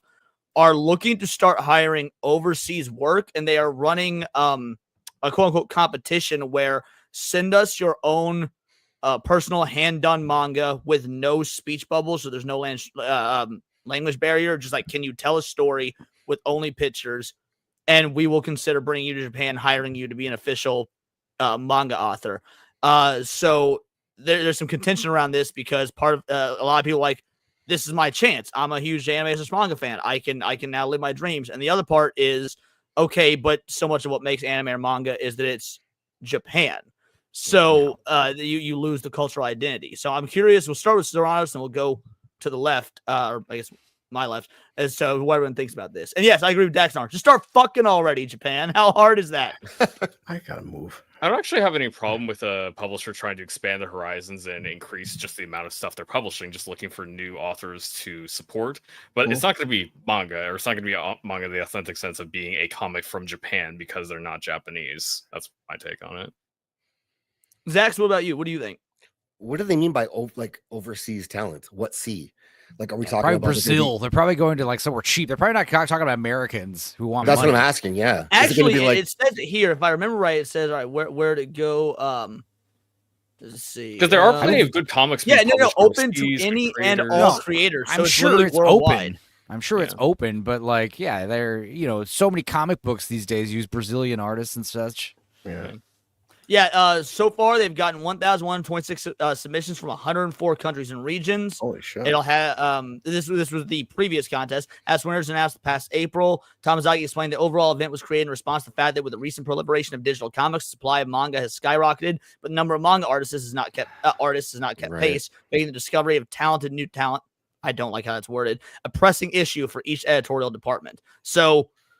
And AI comes with this as well. Particularly lacking is talent for comic book adaptations, as Sagawa as a machine translated by Deep L.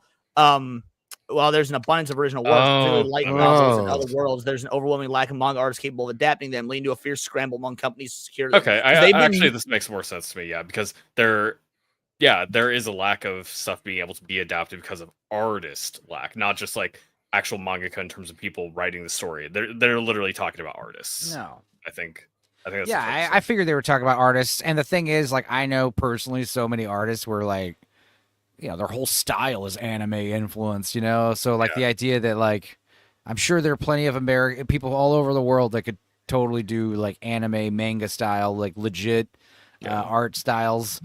It's just like chefs, like, once you know the recipe, it doesn't matter where you're from, But what do you mean you can't get more artists though? Like Japan has a shortage of artists. The problem is the they artists. can't pay. Or they don't want to pay the population artists. as a whole. They don't want to pay artists, right? Is that yeah, the I'm issue? pretty sure most manga artists get paid jack and shit. So yeah, Yeah, Right, yeah, there they you do go. it for they're the love looking of the for game. people from Straight poor up. countries to bring and have them be their artists. Yeah, that's. What I they're think that's looking what it's for. about. Yeah, You could- totally. Main focus. If it was high quality artists, you could recruit them other countries and bring them to Japan if you wanted to, Yeah. and have them work under you there and train them. But they're not doing that either. It sounds like it's a cost saving measure to pump out more and more product. That's what it sounds like what, now. Yeah, to me, that's my take. You're right, Zach. And even that's been a big problem with Marvel and DC. These guys are like, what they're paying these guys. Like, they're paying these guys they're paying like $50 a week to do fucking like 60 hours of work. Like, fuck you, dude.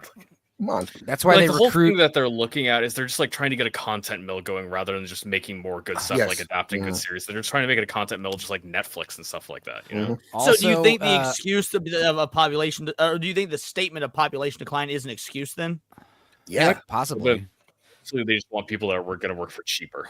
Right. Well, comic books do the same thing where it's like, not only are we going to get people in Brazil or wherever that work for less money, but also we're looking for fans who are willing to do it for the prestige. I'm working at Marvel and DC. Like, that's all that matters. You don't own any of the intellectual property of anything you make. You don't get any kind of residuals or royalties. You are just a hired gun. You're paid to, make art as cheap and as fast as possible. I mean, well, Enzo, you've been in bands just like me. I mean, you're in like a couple right now. How often are you offered paid-in exposure? I always told those fucking gigs go fuck themselves. No, yeah, rarely. But it happens all the time to people. Oh, we can't pay you, or we'll pay you after the fact, kind of thing. That's always weird. But yeah, I mean, I've definitely gotten like hired gigs, like hired gun gig offers. I was offered to go to like Whiskey Go Go and play somewhere with some girl I know here locally.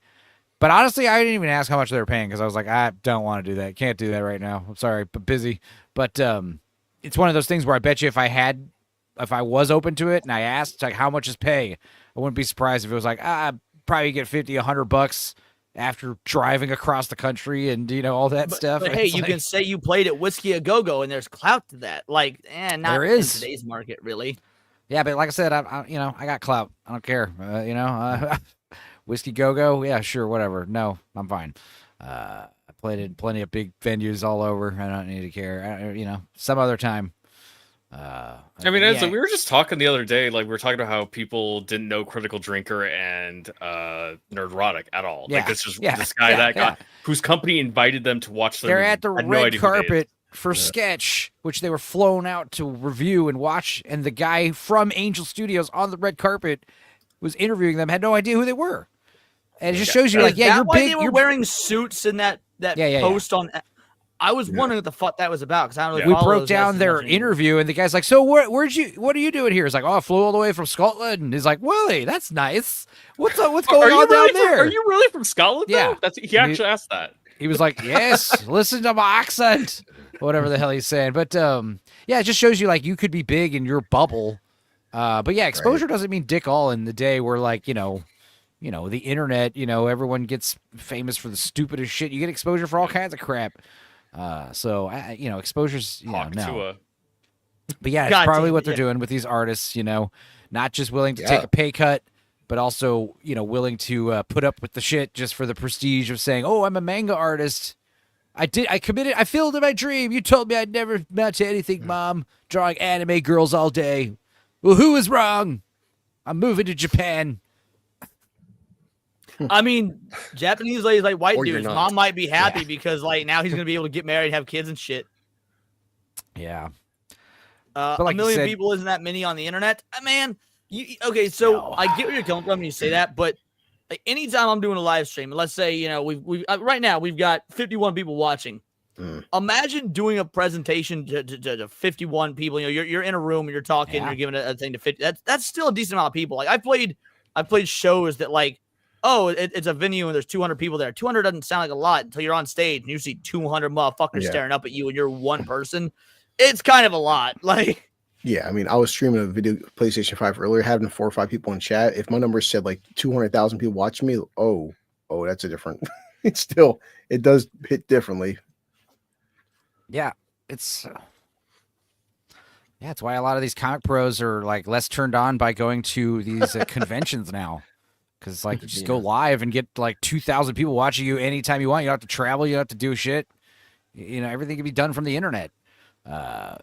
It's weird. That's another interesting point. Since everything can be dumped on the internet, these people might not even need to go to Japan. Oh yeah, just they're fucking probably not draw going at your to. home and scan the pages over. No, That's what it is. These are going to be digital too, right? I'm assuming these are mostly going to be most digital. likely. I mean, maybe I would like definitely really imagine. good people. They'll like bring to Japan like some really good people. Otherwise, no. These are just going to be desk jockeys. Here's another. Yeah, thing I you mean, need the to watch article out literally for. says with the recent proliferation of digital comics. So, I would imagine. Another thing you need to watch out for. I don't know if this is the case here, but sometimes like, hey, you want a job, doing a pitch or writing books or comic books or whatever, send us your submission. Send us your little fan page, little story with no bubbles or whatever. But in the fine print, they're like, by the way, anything you send us becomes our intellectual property. Anything you send us, we could use for whatever reason. Like sometimes that's in the fine print with these art contests and shit like that. So even if you don't get accepted, there's been several like studios, both Eastern and Western, that have been sued over that. It's like, hey, I sent you a pitch 2 years ago. Now all of a sudden you've got a movie or an anime or a manga or whatever that's like just like it, almost identical to my pitch, but you never got back to me or whatnot. It's because they didn't fine print. We own the pitch, That's why the dude burned down that one studio. What was it? What was it, Serranos? Kill Annie, because he claimed his script was stolen. By the way, that was bullshit. That's not what happened whatsoever. But it was one of the largest terrorist attacks in Japan because he set this anime studio on fire and a bunch of people fucking burned. Damn. So that was a thing that happened a couple years ago. Yeah, stolen art, stolen writing. Yeah. This stuff isn't relegated just to the West. There's plenty of criminal activity in the East as well. But we're gonna go ahead and get out of here because we got a show on Nick's channel coming up in just 20 minutes. True We're lies. gonna do some outros. Serranos, we'll start with you. What you got going on? If anything, when's the next? Not Summer Games Fest. Fucking Steam Next Fest. Yeah, Steam Next Fest. That's going to be October. So yeah, some months out on that. I am working on a little something, but it's not ready yet, and I don't know if I'll be able to get it out this week at all. Yeah, thank you. I'm very interested if you're working on something because I know that's atypical of you. So make sure you put that in the Discord and tell me about it. I'll post. No, I mean it is. I so for those of you that don't know, and this goes for you guys in the chat as well. If you ever want to send anything to me, on the lunch hours now, I'm doing this thing where at least one of my reactions per day is going to be from my friends, whether it be Hypno or Atreus. So if we did with Nick with his masculine. Yeah, and if I get my video out, you are welcome to react to it. I would absolutely fucking love to. Cool. So Gamescon's in a few weeks. Maybe I'll live stream that. We'll see. But yeah, Zach, what about you? What you got coming up? What's Good Wednesday, 9 p.m. Central, with Leon, and we're going to be we are talking about this is a cinema clash we do. It's we face off years for movies, and so we got 95 versus 92. 95 is 7. We talk about all the films from that era. We picked the best 3 of every category, but 7, Toy Story, Casino, Heat, and Braveheart are some key ones from 95, and we got Unforgiven, Reservoir Dogs, Aladdin. This suggests a Crying Game, which I don't know why they suggest that, but as one of the from 92. So come hang out, and then you get to vote on who wins. I've seen every movie you mentioned except Crying Game and Casino. There's a dick in Crying Game. Not watching it. Big one. Spoiler. I'm good. Really? Liam? Wait, there's no dicks in Color of Money, right? Who's seen Color of Money? Let's be honest. I have.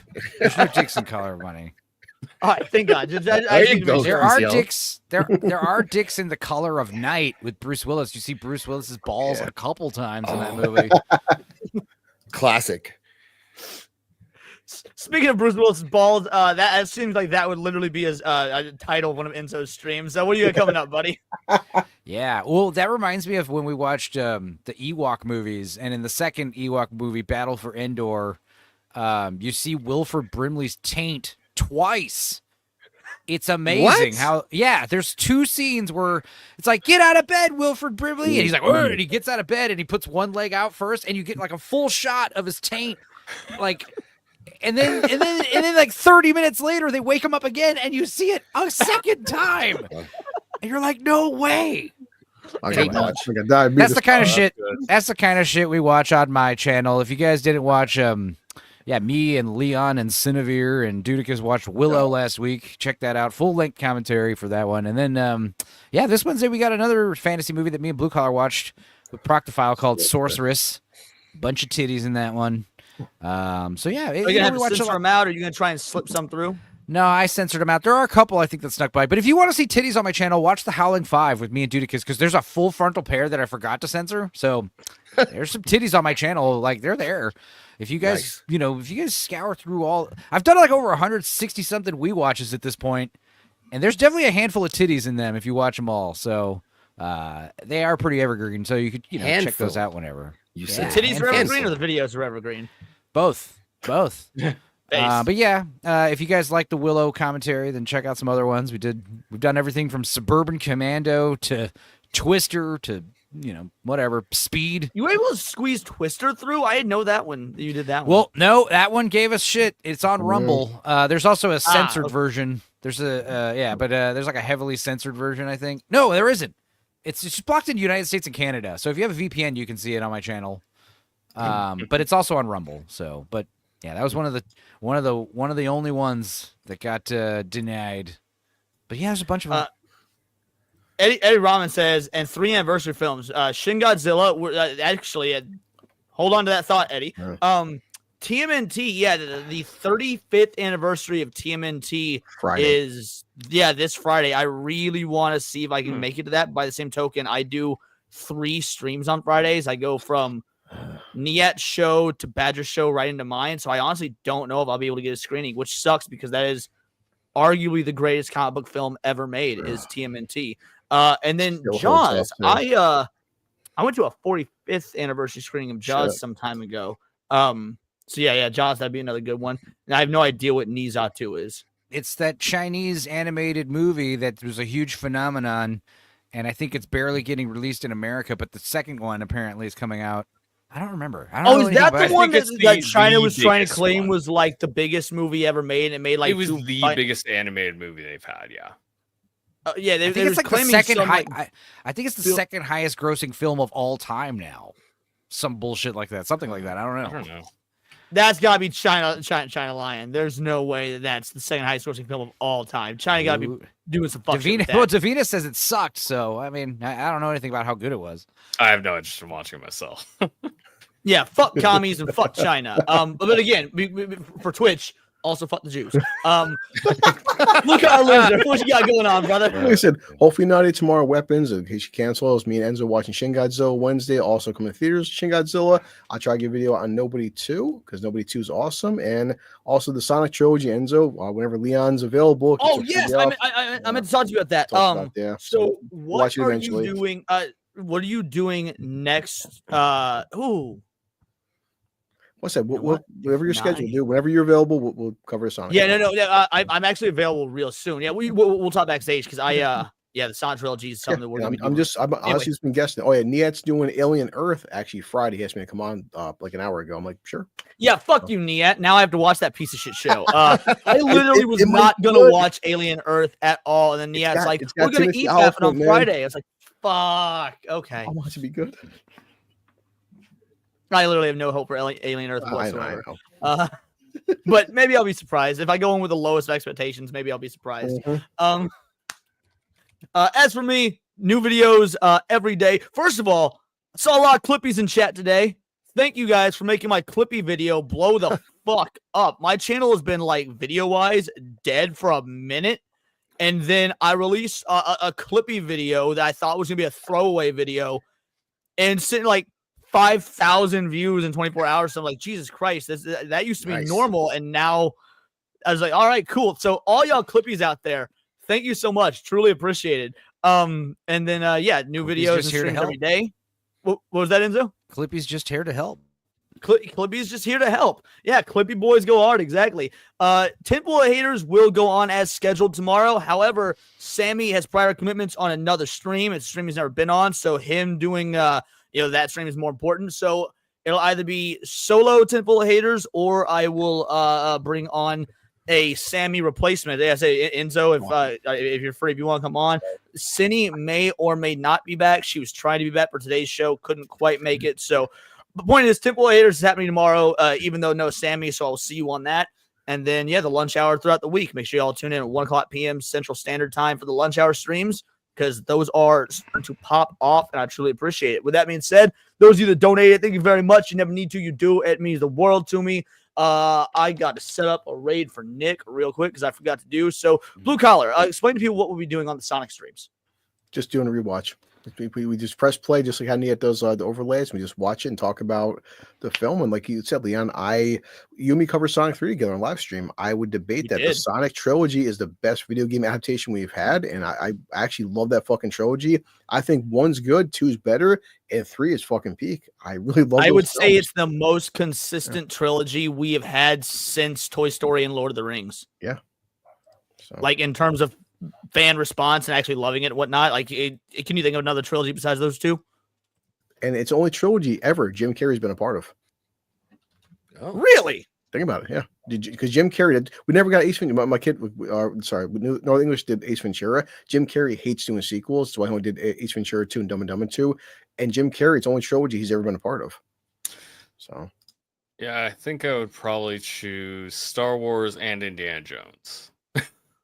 Well, I was like, but the reason I said that's why I said since Lord of the Rings and Toy Story, because those came after. But I mean, I agree with Serranos where they're not like technically great films, but like Leon said, in terms of video game adaptations, I can't think of any other video game franchise that's really like captured the character of Sonic and Robotnik more than these films. And yeah, most of them have been terrible. Yeah. Charnay was a good answer, Zach.